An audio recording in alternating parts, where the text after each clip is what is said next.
आज अजमेर के महर्षि दयानंद सरस्वती विश्वविद्यालय में आयोजित अखिल भारतीय राष्ट्रीय शैक्षिक महासंघ द्वारा आयोजित शिक्षक सम्मेलन में राजस्थान के राज्यपाल व कुलाधिपति किशन राव बागड़े ने शिरकत करी। राज्यपाल बनने के बाद पहली बार किशन राव बागड़े आज अजमेर पहुंचे थे। राज्यपाल के विश्वविद्यालय पहुंचने पर महर्षि दयानंद सरस्वती विश्वविद्यालय के कुलपति व शिक्षक संघ के पदाधिकारियों ने उनका पुष्प गुच्छ देकर व भगवा साफा पहनाकर स्वागत किया। सम्मेलन का आयोजन विश्वविद्यालय के स्वराज सभागार में किया गया। सम्मेलन का शुभारंभ राज्यपाल किशन राव बागड़े ने दीप प्रज्वलित कर किया। सम्मेलन में राष्ट्रीय शिक्षा नीति के क्रियान्वयन के साथ उच्च शिक्षा से जुड़े शिक्षकों के कई मुद्दों पर को लेकर चर्चा की गई। इस अवसर पर सम्मेलन को संबोधित करते हुए राज्यपाल किशन राव बागड़े ने कहा कि मैं लंबे समय तक शिक्षक रहा हूं, इसलिए मुझे शिक्षकों के समक्ष आने वाली चुनौतियों का पता है। सम्मेलन में शिक्षक महासंघ के राष्ट्रीय अध्यक्ष जेपी सिंघल, राष्ट्रीय स्वयंसेवक संघ के क्षेत्रीय प्रचारक निम्बाराम, राष्ट्रीय महामंत्री प्रोफेसर नारायण लाल गुप्ता, प्रदेश अध्यक्ष प्रोफेसर दीपक शर्मा, महामंत्री प्रोफेसर सुशील बिस्सू, एमडीएस यूनिवर्सिटी के कुलपति प्रोफेसर अनिल शुक्ला के साथ राजस्थान की 10 यूनिवर्सिटियों के कुलपति और शिक्षक गण, जिला प्रशासन के अधिकारी सम्मेलन में मौजूद रहे। शिक्षक महासंघ का एकत्रीकरण है और अखिल भारतीय शिक्षक महासंघ अन्य प्रांतों में भी अलग अलग नाम से कार्य करते थे, लेकिन अभी उन्होंने एक ही क्षेत्र में सभी को लाया है। मैं तो कभी स्कूल में शिक्षक रहा नहीं, लेकिन बहुत सालों तक शाखा में मात्र शिक्षक रहा हूं।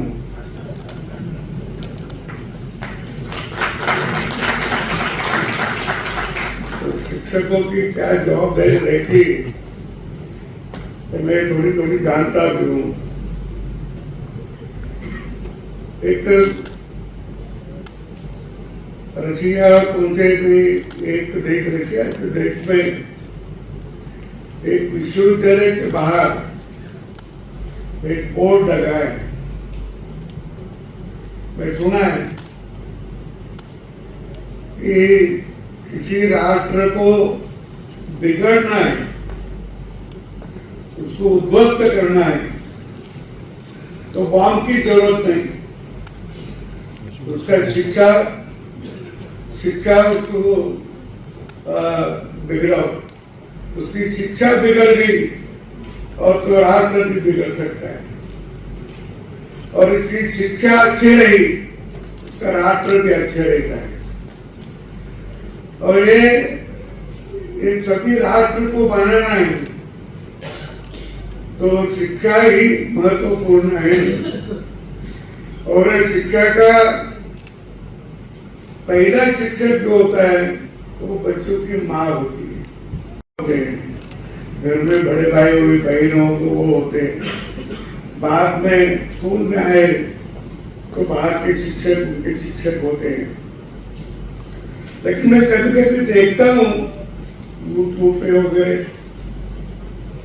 एक साल के बच्चे, उसके पूरे कपड़े भी नहीं हाथ पे उसकी, पर उसका कुछ काम करते थे। आप भी किसी ने देखा होगा, बहुत सारे लोगों ने उसको अपन बजाने का भी काम करते हो, सिखाए, पानी में तैरना भी सिखाए और खुशी से पानी में कूद जाता है, थोड़ी दूरी तक तो उधर जाता भी है। 2 साल के बच्चे कैसे तैयार होते हैं, उनको सिखा करके तो तैयार होते हैं ना। इतनी छोटी आयु में उनके माता पिता उनको एक ज्ञान देते होंगे। और भी कुछ जाए, मैं एक बात ये भी सुना है, एक 2023 साल का लड़का होगा, देखता तो लगता पिता ने उधर इलेक्ट्रिक का वायर हाथ में रखकर गिर गए जमीन पे, और थर थर थर करने लगे। वो बच्चे ने देखा, उन्होंने एक लकड़ी लाई, लकड़ी से दूर करता था, वो भी नहीं होगा। फिर वो जहाँ उसका बटन था इलेक्ट्रिक का, वो उसका हाथ तो नहीं वहां जाता था, लेकिन स्टूल रखा, स्टूल में खड़ा रहा और बटन बंद किया। 1.5-2 साल के बच्चे कर सकते हैं, तो फिर उसका ये ज्ञान बढ़ता है। तो जब वो स्कूल में जाएगा तो उसका तो और भी ज्ञान बढ़ेगा। लेकिन ये प्रवृत्ति अपने इधर नहीं है। मैं आपके इधर की कभी ऐसे बन के देखे नहीं, लेकिन देख करना चाहिए। बच्चे से 1 साल 2 साल के बच्चे ही पढ़ तो सकते हैं, लेकिन कृति कर सकते हैं। मैंने यही भी सुना, व्यायाम करते हैं, योगा करते हैं, और छोटे बच्चे भी करने लगते हैं। और छोटे बच्चे भी कहते हैं तो उसको बाद में बड़े होने के बाद तो उसको तो एक हैबिट हो जाती है, वो करने को तैयार हो जाता है। ये भी अपने को करना है। महर्षि दयानंद सरस्वती विश्वविद्यालय में ये अध्ययन रखा है, इसलिए मैं उनका दयानंद जी को बहुत बढ़िया हस्ती है, बहुत बड़ा काम हमारे समाज का उन्होंने किया है, आपको सबको पता है। लेकिन अभी भी ज्ञानेश्वर का ही नाम हमारे कुलपति साहब ने दिया। ज्ञानेश्वर तो महाराष्ट्र के, और मैं जिस जिला से आता हूँ जिले के संभाजीनगर, अभी पहला मत बोलते थे, अभी संभाजीनगर जिले में पैठन है, और पैठन में आपके गाँव नाम का गाँव है, वहां के हो। पर बहुत सारे लोगों ने पूछा है कि ज्ञानेश्वरी किसने लिखी, तो सबका उत्तर एक ही आता है, ज्ञानेश्वर ने लिखी। ज्ञानेश्वर ने लिखी नहीं, उन्हें बोली। उन्होंने निवासा एक गाँव है, वहाँ एक पैस नाम का एक खंबा है, उसको टेक कर वो बैठे और उन्होंने बोली और लिखा। तो ज्ञानेश्वर के आखिरी मूवी भी उसका उल्लेख किया है, 12 चेते 12 तरे અને 1212 12 चेते 12 तरे तय टीका केली ज्ञानेश्वरी। सच्चिदानंद बाबा आधारे लेखक को डाला। इसका मतलब कि सच्चिदानंद बाबा तो उन्होंने वो लिखी, सच्चिदानंद बाबा ने लिखी और ज्ञानेश्वर ने बोली।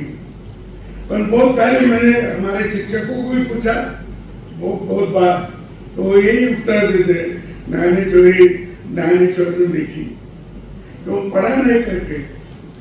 और ऐसे इस पे अपने को हमें जाना पड़ता है।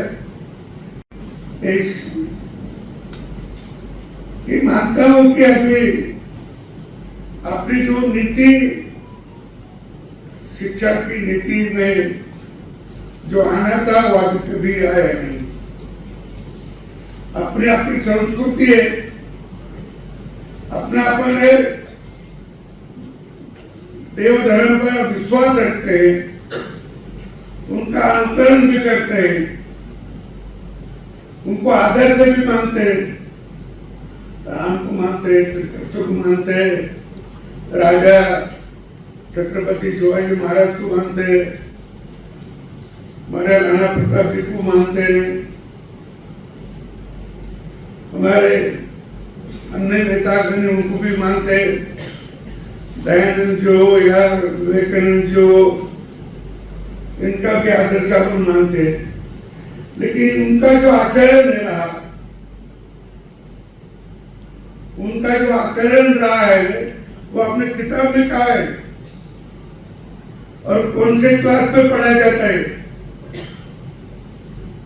मेरे ख्याल से तो अभी मैं सुना नहीं कि कोई पाठ्य पुस्तक में उसका बहुत सारा वर्णन है और वो पढ़ाया जाता है। तो अच्छे जो आदर्श अपने होते उनको तो मानते हैं पर उनका आचरण हम पढ़ा नहीं सकते स्कूल में। वास्तविकता प्राथमिक विभाग, उच्च प्राथमिक और इसमें भी ऐसे बच्चों को ये ज्ञान दिया तो उसके आयुष्य भर में ध्यान में रखेगा, वो आयु वर्ग में उसका उपयोग होगा। और ये भी शिक्षा नीति में आना चाहिए ऐसा मुझे लगता है। और राष्ट्रीय शैक्षणिक महासंघ के इस विश्वविद्यालय शिक्षक सम्मेलन में आप सभी से मैं उनके जीवन आदर्शों पर विचार करने का आग्रह करता हूँ। महर्षि दयानंद जी सरस्वती का संपूर्ण जीवन नैतिक शिक्षा के ही जुड़ा रहा है। उनकी शिक्षा मानवीय सद्गुणों का विकास करते हुए विद्यार्थियों के सर्वांगीण विकास को प्राथमिकता देते आ रही है। उन्होंने शिक्षक को और माता पिताओं को स्वयं अपने आचरण से आदर्श प्रस्तुत करने का आह्वान किया है। मेरा भी शिक्षक सम्मेलन में आप सभी से ये आग्रह है कि हम देश के विद्यार्थियों को ऐसी शिक्षा प्रदान करें जिससे जीवन में उत्तरोत्तर विकास हो, विद्यार्थियों की बौद्धिक क्षमता बढ़े। करने के लिए अपने को जानबूझकर कोशिश करना पड़ती है। पाठ्य पुस्तक का अपन पढ़ाते और पाठ्य पुस्तक के जो पाठ होते हैं वो पढ़ाते, लेकिन बाहर का कुछ ज्ञान नहीं, उससे तो उसका ज्ञान नहीं बढ़ेगा। ज्यादा तौर तक तुम जब तक बाहर के कुछ उदाहरण देंगे नहीं, कुछ और नए नए बात उनको कही नहीं जाएगी तो उसका ज्ञान भी सीमित रहेगा। उसका ज्ञान पाठ्य पुस्तक इतना उसका ज्ञान सीमित रहेगा, उतने परीक्षा में उतना पास होने से काफी है, लेकिन पास होने से चलता नहीं। उसकी बौद्धिक क्षमता इतनी बढ़नी चाहिए कि वो खुद आगे खुद का ही पर आगे जा सकता है और कुछ व्यवहार भी करता है, उद्योग भी करता है। शिक्षक का मतलब ये कि वो स्वयं अपना काम चलाए, स्वयं कमाए और स्वयं कमाने के लिए उसको बौद्धिक क्षमता भी उनकी बढ़नी चाहिए। कोई उसको अफसर बना है, कोई वैज्ञानिक बनाना है, कोई और भी अच्छा बनना है, तो बचपन से स्कूलों से ही उनका पाठ्य पुस्तक के बाहर का भी ज्ञान उनको मिलना चाहिए। ये मेरा सुझाव है। राष्ट्र प्रथम है, ये भाव हमें अपने विद्यार्थियों में निरंतर भरने की जरूरत है। गुरुजी बोलकर गुरुजी ने समाज की शिक्षा के जरिए सांस्कृतिक सुधारों की आवश्यकता प्रतिपादित की थी। मैं समझता हूँ हमें उनके विचारों के आलोक में शिक्षा का प्रसार करना चाहिए। नई शिक्षा नीति में इस बात पर विशेष जोर देना चाहिए, ये मुझे लगता है। अब से अपनी नई शिक्षा नीति से 2020 में बनी, 29 जुलाई में, इसके पहले भी बनी। इसके पहले 1968 में पहली शिक्षा नीति बनी थी। उसके बाद 1986 में एक शिक्षा नीति बनी थी और शिक्षा में सुधार के लिए आयोग भी बना था। उसके ही पहले वो आयोग या समिति 1948 में राधाकृष्णन जी के नेतृत्व में बनी थी। उसके बाद 1952 में भी मुदलिया का एक आयोग बना था, कोठारी आयोग बना था। अभी हमारे डॉक्टर विजय भास्कर जी राष्ट्रीय स्तर पर एक कमेटी भी बनाई थी। इतने कमेटियां है, इतने आयोग है और इतने समितियां भी बनी है, लेकिन उसका प्रभाव मैंने जानता हूँ कि हमारे प्राथमिक विभाग के शिक्षकों को क्या इसकी कितनी मालूमात है कि ये कमेटी की जो रिपोर्ट होती है, वो आयोग की रिपोर्ट होती है, वो किसने पढ़ी या किसने उसका आत्म ज्ञान मालूम पड़ा, ये तो मैं नहीं जानता।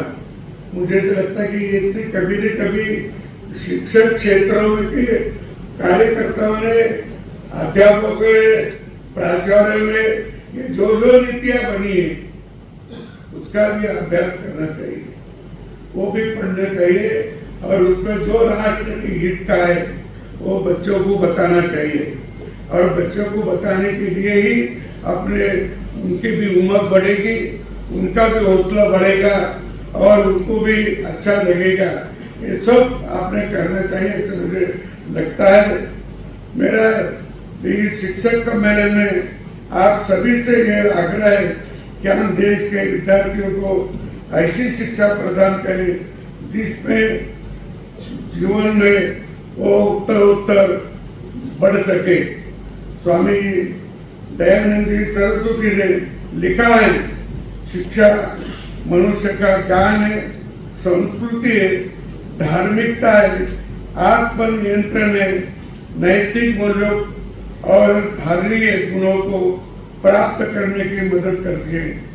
शिक्षा से ही मनुष्य विद्यमान अज्ञानता, कुटिलता तथा बुरी आदतों से छुटकारा मिलता है। आपके इस शिक्षक महासंघ से मेरी यही अपेक्षा है कि ये सभी शिक्षकों को, विद्यार्थियों को समुचित विकास करने के लिए राष्ट्र के लिए समर्पित होकर कार्य करें। मैं ये मानता हूँ कि शिक्षक खुद के जो बच्चे रहते हैं, अपने जो बच्चे, लड़का है लड़की, उसके बारे में जो सोचता है, खुद के बच्चे के लिए जो शिक्षक सोचता है, विचार करता है, वो सोचना, वो विचार करना स्कूल के बच्चों के भी सोचना चाहिए। उसी आदत से, उसी प्राथमिकता से मेरे बच्चे का ये ज्ञान बढ़ना चाहिए, ये मैं कोशिश करूंगा। तो मेरे स्कूल के बच्चों को भी क्यों न करूं, इतना भी किया, इतनी उनकी मानसिकता बन गई शिक्षकों की कि मेरे बच्चे के लिए मैं जो सोचता हूँ तो स्कूल में आने वाले बच्चों को भी उतनी तरह मैं सोचूंगा। जो मेरे बच्चे के लिए करता है वही विचार इसके लिए भी करूंगा। इतनी मानसिकता बढ़ने की जरूरत है। मेरे ख्याल से इतनी मानसिकता हो गई तो आगे का खुद हो सकता है, आगे का सीधा होगा, अच्छा होगा, बहुत अच्छा होगा, लेकिन ये मानसिकता उसकी बढ़नी चाहिए। मैं राजस्थान के शिक्षकों के बारे में बहुत सारे जानता हूँ, लेकिन बहुत से शिक्षक मैंने देखे जो ये बात नहीं सोचते। जिस स्कूल में हम पढ़ाते बच्चों को, वो स्कूल में हमारे लड़के नहीं पढ़ते, शिक्षकों को दूसरे शिक्षक इसमें पढ़ते। क्यों? मेरे ख्याल से है तो ठीक नहीं। तो हम जब जो स्कूल में बच्चों को पढ़ाते, वही स्कूल में अपने बच्चों को नहीं पढ़ाते। तो ये भी ध्यान देने की बात है। सोच बदलना चाहिए, ये मेरा आग्रह है। और इसके बारे में भी मैं बात करता हूँ कि शिक्षक का कार्य केवल पाठ्य पुस्तकों से नहीं तो अनुसंधानों से भी करना चाहिए। और अपने सभी स्कूल हो, कॉलेजेस हो या विश्वविद्यालय हो, वहाँ जो अपन अपने शिक्षक रहते हैं, प्राध्यापक रहते हैं, उसका एकत्रीकरण हो। जिस संस्था में शिक्षक होते हैं उसका भी एकत्रीकरण होना चाहिए। मेरा भी एक स्कूल चलाता था, मैं पंडित दीनदयाल उपाध्याय शिक्षण संस्था, मेरे वो ट्रस्ट है। मेरे परिवार में वो ट्रस्ट में मेरे परिवार का कोई आदमी नहीं, तो भी मैं 40 साल वो शिक्षा संस्था का अध्यक्ष से काम करता था। अभी एक स्कूल थी, अभी 10-12 स्कूल हो गए। अभी हमारे मैट्रिक की परीक्षा देने की 9 स्कूल है, उसमें से 6 स्कूल का 100% लगता है, 100%। मैं मेरे शिक्षकों को हर साल 3 दिन का एक शिविर देता हूँ। दो रात मुकाम करते और नए विचार करते, शिक्षा में वृद्धि कैसे हो, दूसरा कोई विषय नहीं रहता। शिक्षकों को, विद्यार्थियों को अधिक गुणवत्ता बढ़ाना चाहिए, उनका करियर अच्छा होना चाहिए, उसको नैतिक शिक्षण देना चाहिए, उसको चोरी चपाटे से दूर रखने के लिए बोलना चाहिए। ये सब बातें वो शिक्षकों को हम पढ़ाएं। जो इसमें काम करते हैं उनको भी बुलाते मार्गदर्शन को और ये बोलते हैं कि तुम ये करो, उसका परिणाम मुझे अच्छा लगा करके। वो हमारा शिविर 3 दिन का आज भी चालू है, कई सालों से हम करते हैं, तो ये भी करने की जरूरत है। और ये जो किया आपने, तो मुझे लगता है कि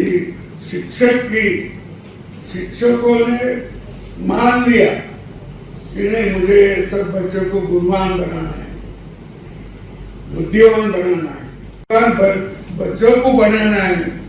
इतना उन्होंने कोशिश किया तो बना सकता है, और बनाएंगे ऐसी अपनी भावना निर्माण हो। और ऐसी भावना निर्माण करने के लिए शिक्षक महासंघ कोशिश कर रहा है। मैंने बोला ये कोशिश बहुत अच्छी है, उन्होंने और आगे बढ़ना चाहिए। देश भर के बहुत सारे अभी 12 लाख उनके सदस्य हैं, उन 12 लाख सभी शिक्षकों की संख्या से 12 लाख का आंकड़ा तो कम होगा। अपने को वहां तक जाना है कि आधे शिक्षक भी देश भर में आधे शिक्षक अपने पास आए और अपने पास 50% से ज्यादा शिक्षक इस संगठन में जुड़े। तो मेरे ख्याल से आपके विचार में, सभी के विचार में, जो बच्चों का शिक्षण अच्छा हो, ये जो अपन मानसिकता बनाए, ये जो अपने कोशिश किए, इसीलिए अपन ये संगठन कार्य कर रहा है। वो संगठन निश्चितपणे लाभदायक होगा और फायदेमंद होगा। इसके साथ साथ मुझे यहाँ बुलाया, मैं आपके सभी शिक्षकों का दर्शन मिला, बहुत सारे इस विभाग में काम करने वाले अधिकारी वर्ग इनका भी मुझे दर्शन हुआ। मैं आपका सबका आभार व्यक्त करता हूँ और मेरे वाणी को विराम देता हूँ। जय हिंद, जय महाराष्ट्र। आज एमडीएस यूनिवर्सिटी में ABRSM राजस्थान उच्च शिक्षा के तत्वावधान में राजस्थान की यूनिवर्सिटीज़ के टीचर्स के लिए एक दिन का सम्मेलन आयोजित किया था। इसमें प्रमुख रूप से एक तो NEP के क्रियान्वयन की बात है कि शुरानी कमेटी की रिपोर्ट्स लागू हो, सभी यूनिवर्सिटीज़ में NEP का क्रियान्वयन समग्र रूप से एक समान रूप से किया जाए। दूसरा, शिक्षकों की समस्या में मूल रूप से एक तो यहाँ पर CS की प्रॉब्लम सभी यूनिवर्सिटीज़ में है। कैरियर एडवांसमेंट स्कीम के तहत जिन टीचर्स को उनका वित्तीय लाभ समय पर मिलना चाहिए वो बिल्कुल भी नहीं मिल पा रहा है और बहुत सारी यूनिवर्सिटीज़ में 8-9 साल से वो चीज़ें ड्यू है। दूसरा ये है कि यूनिवर्सिटीज़ में शिक्षकों के पद 1500 से अधिक राजस्थान में खाली हैं, तो उन पदों में भर्ती शीघ्र की जाए और ताकि यूनिवर्सिटी में शोध और शिक्षण का कार्य ठीक से हो सके। पेंशनर को जो पेंशन की जो समस्या है उस बात का भी मुद्दा आपने उठाया था। पेंशन की 2 प्रकार की समस्या है। एक पेंशन तो यह है कि जो पहले से पुराने लोग जो रिटायर हो गए उन पर बजट के अभाव में समय पर पेंशन नहीं मिलती। तो मैंने माननीय कुलाधिपति महोदय से आग्रह किया है कि जिन यूनिवर्सिटीज़ में ये पेंशन पुराने शिक्षकों को नहीं मिलती है उनको तय समय 1 तारीख को उनकी पेंशन मिले, इनका ठीक से व्यवस्था निर्धारित की जाए। सर, आज इस कार्यक्रम में कौन कौन शामिल है? इसमें आज 10 यूनिवर्सिटीज़ के तो कुलपति हैं, मुख्य अतिथि माननीय कुलाधिपति राज्यपाल जी थे, ABRSM के राष्ट्रीय अध्यक्ष JP सिंघल साहब विशिष्ट अतिथि के रूप में उपस्थित थे, संघ के क्षेत्र प्रचारक माननीय निम्बाराम जी भी इसमें उपस्थित। सर, आपका परिचय? सुशील बिस्सू, महामंत्री ABRSM राजस्थान उच्च शिक्षा। धन्यवाद।